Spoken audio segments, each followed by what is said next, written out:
ஞான நடனம். இனி அடுத்து இருக்கக்கூடிய திருவடி இருக்கிறதே, அந்த நடனம் ஞான நடனம். ஆமா, மோனந்த மாமுனிவர் மும்மலத்தை மோசித்தும் தான் அந்தமான இடத்தே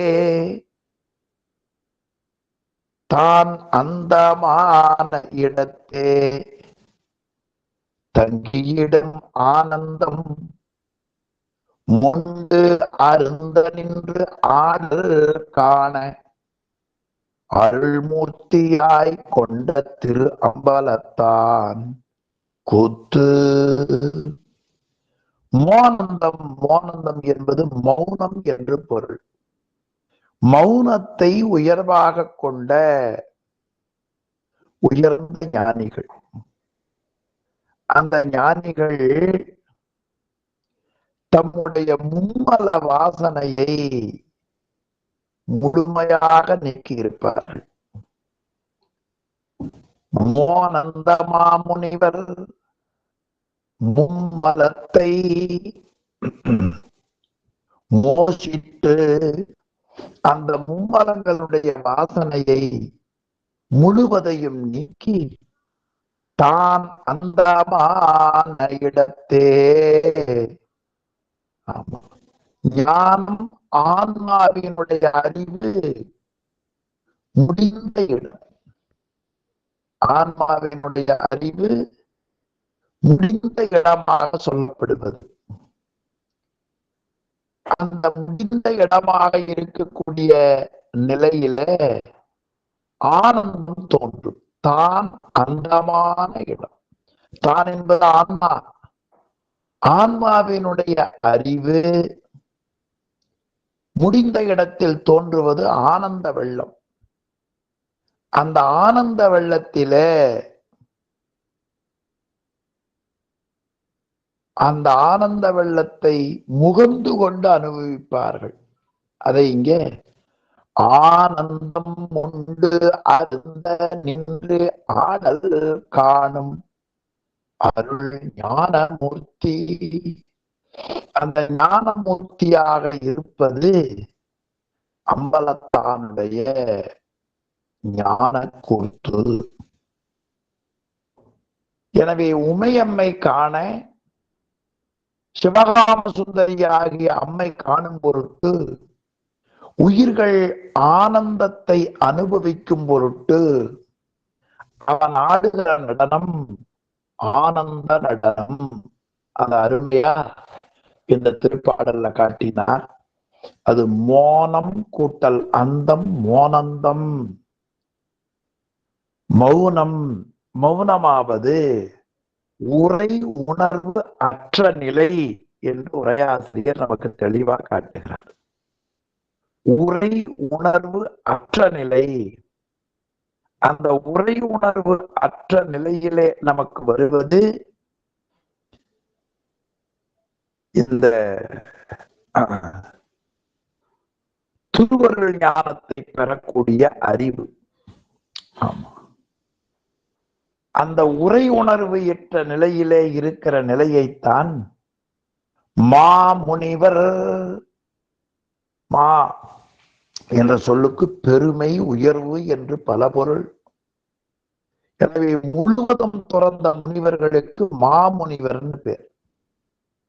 மா என்பது பெருமை, உயர்வு, சிறப்பு என்றெல்லாம் பல பொருளை தருவது.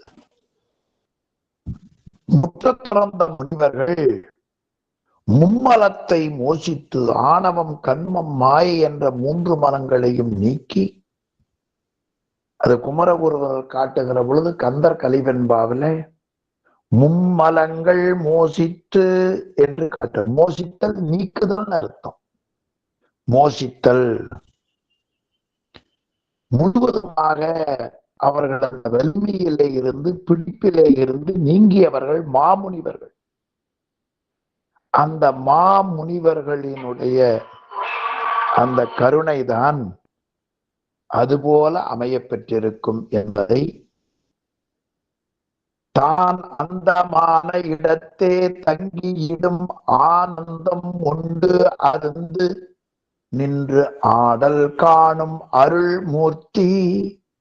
மூர்த்தி என்று சிவபெருமான், அருள் என்பது சக்தி. எனவே சிவகாம சுந்தரியோடு இறைவன் நடனமாடுகிறான். மூர்த்திங்கிற சொல்லுக்கு அம்பலக்கூத்தன்னு பெயருங்க. அருள் மூர்த்தி, அருள் என்பது திருவருளோடு சேர்ந்த மூர்த்தி. சிவகாம சுந்தரியோடு சேர்ந்து அம்பலக்கூத்தன் திருநடனம் செய்கின்றான். அந்த நடனம்தான் ஆன்மாக்கள் ஆனந்தத்தை அனுபவிப்பதற்கென்றே ஆடுகிற நடனம். அவன் காணும் உபகாரம் காட்டும் உபகாரம் ரெண்டையும் செய்து கொண்டிருக்கிறார். அதுதான் அம்பலத்தான் கூத்து, நடராஜ பெருமானுடைய கூத்து என்று ஆனந்த நடனத்தை காட்டுகிறார். சுவாமிகள் தில்லைக்கு போன பொழுது அவனுடைய நடனத்தை பற்றி பலவாறா பாடுகிறார். சாடை எடுத்தது தக்கன் தன் வேள்வி. எனவே தக்கனுடைய வேள்வியை அழிக்கும்படி திருவடியை தூக்கி சந்திரன் நற்கதி அடையும் பொருட்டு வீடை சந்திரனை, வீடை எடுத்தது காலனை. யமனை உதைப்பதற்காக அவன் திருவடி எடுத்தான். நாரணன் நான்முகனும் தேடை எடுத்தது தில்லையில் இருக்கிற அவன் திருவடி. ஆனால் தில்லையுள் சிற்றம்பலத்து நட்டம் இருக்கிறதே, அது ஆடை எடுத்திட்டவாதமன்றோ நம்மை ஆட்கொண்டதேன. திருவாலம் நான்முகனும் காணாத திருவடி, யமனை உதைத்த திருவடி, சந்திரனை தேய்த்த திருவடி, தக்கன் வேள்வியை சிதைத்த திருவடி, அங்கெல்லாம் அழிக்கிற காட்சி. இங்கே அருள் கொடுத்தது என்று பொருள்பட சாடை எடுத்தது தக்கன் தன் வேள்வியில், சந்திரனை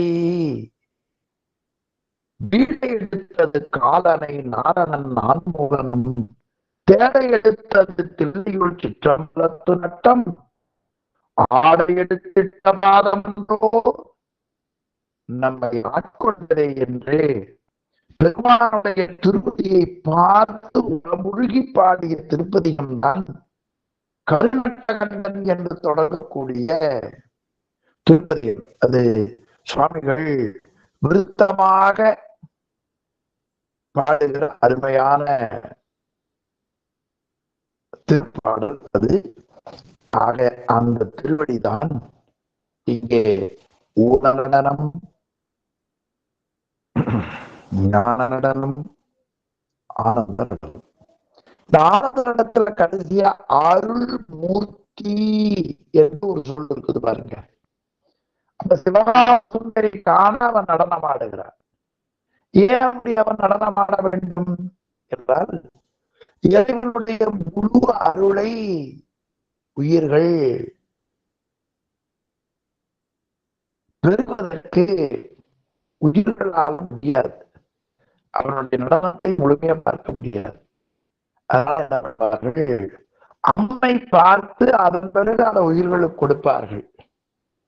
அது சிதம்பரம் மும்முனி கோவையில பாலூன் குழவி பசுங்குடல் பொறாதன நோயூன் மருந்து தாயுண்டாங்கு.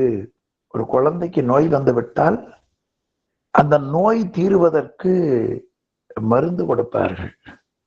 அந்த மருந்து குழந்தைக்கு நேரடியாக கொடுத்தால் அந்த குழந்தையுடைய பச்சை உடம்பு தாங்காது.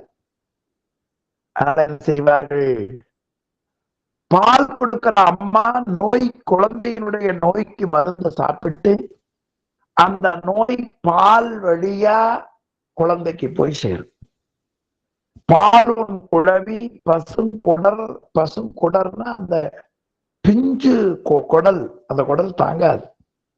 இப்ப நாமே விஷம் கொடுத்தா நம்ம உடம்பு தாங்கிறது இல்லையா, அரிச்சிருதா இல்லையா? பாலுன் குழவி பசுங்குடல் பொறாதன நோயுன் மருந்து தாயுண்டாங்கு மண்ணுயிர் தொகுதிக்கு இன்னருள் கிடைப்ப நிலை பெற்றிருக்கக்கூடிய உயிர்கள் இனிமையான அருள் கிடைக்கும் பொருட்டு திருந்தலை காண சிற்சபை பொலிய திருநடம் புரிகின்றான். எனவே அவன் நடனம் அதுபோல செய்கிறான் என்று ரொம்ப அழகாக நமக்கு இந்த பாடல்ல காட்டியிருக்கிறார். அதுல தான் அந்தமான இடம் என்பது என்ன என்று கேட்டால், தான் என்பது ஆன்மா. ஆன்ம அறிவு நீங்குதல், பசுஞானம் நீங்குதல். உயிர்களுக்கு பசுஞானமும் பாசஞானமும் நீங்கிய பொழுதுதான் பெருமானுடைய அருள் கூத்து அந்த உயிர்கள் பெற முடியும். அதனால் அந்த ஆனந்தத்தை பெரும்பொருட்டு எல்லாம் வல்ல பரம்பொருள் ஆனந்த நடனத்தை செய்து கொண்டிருக்கிறான். மோனந்த மாமுனிவர் மும்மலத்தை மோஷித்து தான் அந்தமான இடத்தே தங்கியிடும் ஆனந்தம் உண்டு அருந்த நின்று ஆடல் காணும் அருள்மூர்த்தியாய் கொண்ட திரு அம்பலத்தான் கூத்து என்று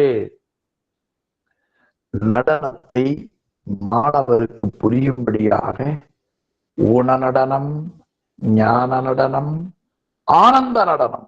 ஊன நடனம் என்பது உயிர்களின் வினை கழிவை இன்பதுன்ப அனுபவங்களை அனுபவித்து கழிப்பதற்கு உடல், கருவி, உலகம் ஆகியவைகளை நோக்கி செய்வது. ஞான நடனம் என்பது ஆன்மாவிலே இருக்கிற ஆணவம், கண்மம், மாயை நீக்குவது. ஆனந்த நடனம் என்பது ஆன்மா ஆனந்தத்தை திளைக்கும்படியாக செய்தல். இப்படி அந்த நடனத்தை மூன்றாக பிரித்து நமக்கு காட்டினார். நீ அடுத்த திருப்பாடல்ல அந்த நடனத்தை கண்டால் நமக்கு கிடைக்கக்கூடிய நன்மையை 38வது பாடல்ல காட்டுகிறார். பறை இடமா நின்று மிகு பஞ்சாக்கரத்தால் உரை உணர்வுக்கு எட்டா ஒருவன் வரைமகள்தான் காணும்படியே கருணை உருக்கொண்டு ஆடல் செய்கிறான். உரை உணர்வுக்கு எட்டா ஒருவன் சிவபெருமானுடைய மிகப்பெரிய பரத்துவமானது மேலான நிலையை காட்டுகிறார். சிவபெருமான் உரை உணர்வுக்கு எட்டாத ஒருவன். இறைவனை ஒருவன் என்றுதான் நம்முடைய நூல்கள் சொல்லுகின்றன. ஒன்றென்றது ஒன்றேகான் பதி, இது பின்னால சிவஞான போகத்துல படிக்கிறோம். ஒருவன் என்னும் ஒருவன் காண்க, திருவாசகம். ஒன்று அவன்தானே, திருமூலர் திருமந்திரம். கருவார் கட்சி திருவேகம்பத்து ஒருவா, திருஞான சம்பந்த சுவாமிகள் தேவாரம். ஒன்றே குலம் ஒருவனே தேவன், ஒன்று அவன்தானே, இது திருமூலர். இப்ப கடவுளை ஒருவன் என்ற சொல்லால நூல்கள் சொல்லுகின்றன. சிவஞான போதத்துல இருக்கு ஒருவன் என்றது ஒன்றென்றது ஒன்றேகான் என்று எடுத்துக்காட்டு வெண்பாவில மெய்கண்ட சிவம் காட்டுவார். 2வது வரியில ஒருவன் என்பது ஒப்பற்றவன், தனக்கு ஒப்புமை இல்லாதவன். அப்படி இருக்கிற இறைவன் எதுக்கு அவன் அகப்படுவான் என்றால் உரை உணர்வுக்கு எட்டாதவன். உரை என்பது வாயில வருவது, அது வாக்கு என்று பெயர். உணர்வு என்பது மனப்பூர்வமாக வருவது. சில பேர் சொல்லுவாங்க உணர்வு பூர்வமா இல்ல, ஆத்மார்த்தம்னு சொல்லுவாங்க அதையே. ஆக உணர்வு என்பது பசுஞானம், உரை என்பது பாசஞானம். எனவே பாசஞானத்தாலும் பசுஞானத்தாலும் உரை என்பது வாக்கு, உணர்வு என்பது மனம். எனவே மனம், வாக்கு, காயங்களுக்கு எட்டாத ஒப்பற்ற இறைவன் எப்படி அவன் நடனமாடுகிறான்? பறை இடமாக நின்று மிகு பஞ்சாக்கரத்தால், மிகு என்ற சொல்லுக்கு மேலான சொல், உயர்வு என்று பொருள். ஆக உயர்வான 5 எழுத்து பஞ்சாக்கரம் தெரியும். பஞ்சம்னா 5, அக்கரம்னா 5 எழுத்து இல்லையா? அது நம்ம 5 எழுத்தை பத்தி அடுத்து நாம பார்க்க போறோம். அது இங்கேயே குறிப்பா காட்டிட்டார். பஞ்சாக்கரத்தால் அடுத்த கேள்வி அதுதான். அந்த பஞ்சாக்கரத்தால் பறையிடமாக நின்று, பறை என்பது அம்மைன்னு பேரு, சக்தின்னு பேரு. பராவணமாவது நீரு, ஞானசுந்தர் தேவாரம். எனவே பறை அதாவது உமையம்மை, உமையம்மை அவனுடைய திருவருள். அந்த திருவருளை இடமாக கொண்டு, பராசக்தியை இடமாக கொண்டு, பறையிடமாக கொண்டு மேலான அஞ்செழுத்தால் அவன் நடனமாடுகிறான். யார் காண? வரை மகள் தான் காணும்படியே. வரை என்பது மலை, மலைக்கு தலைவனாக இருக்கப்படுவன் இமயமலை அரசன். அவருடைய மகள் அம்மா. அம்மா யாருடைய பொண்ணு? வரை மகள். பெரும்பாலும் இந்த பெண்களை சொல்லுகிற பொழுது அப்பா வெட்டி சேர்த்து சொல்லுவாங்க. வளவர்கோன் பாவையினார். மங்கையர்க்கரசியார் எங்க பிறந்தாங்க தெரியுமா? வளவர்கோன் பாவை. வளவர்ம சோழன், சோழ ராஜாவுடைய மகள் வளவர்கோன் பாவை. அதுபோல இங்க வரை மகள், வரை மகள். அந்த மலைமகள் தான் காணும்படி, அந்த அம்மா காணும்படி கருணை உருக்கொண்டு ஆடல் செய்கிறான். அவன் கருணையே வடிவமாக அந்த திருநாள் நடனத்தை அருமையாக காட்டுகிறான். பேடும் அவர்க்கு அந்த நடனத்தை யார் கண்டு வழிபடுகிறார்களோ அவர்களுக்கு பிறப்பு உண்டோ என்றால் இல்லை என்று பொருள். அவர்களுக்கு பிறப்பு இல்லை என்று காட்டுகிறார்கள். ரொம்ப சிறந்த பாட்டு. இதுல கச்சியப்ப முனிவர் கூட உமையவள் காண நடம் நவின்றர்களும் ஒருவன் என்று பேரூர் புராணத்திலே கச்சியப்ப முனிவர் அருளியதை அழகாக உரையாசிரியர் காட்டியிருக்கு. உமையவள் காண நடம் நவின்றருளும் ஒருவன் என்று காட்டுகிறார்.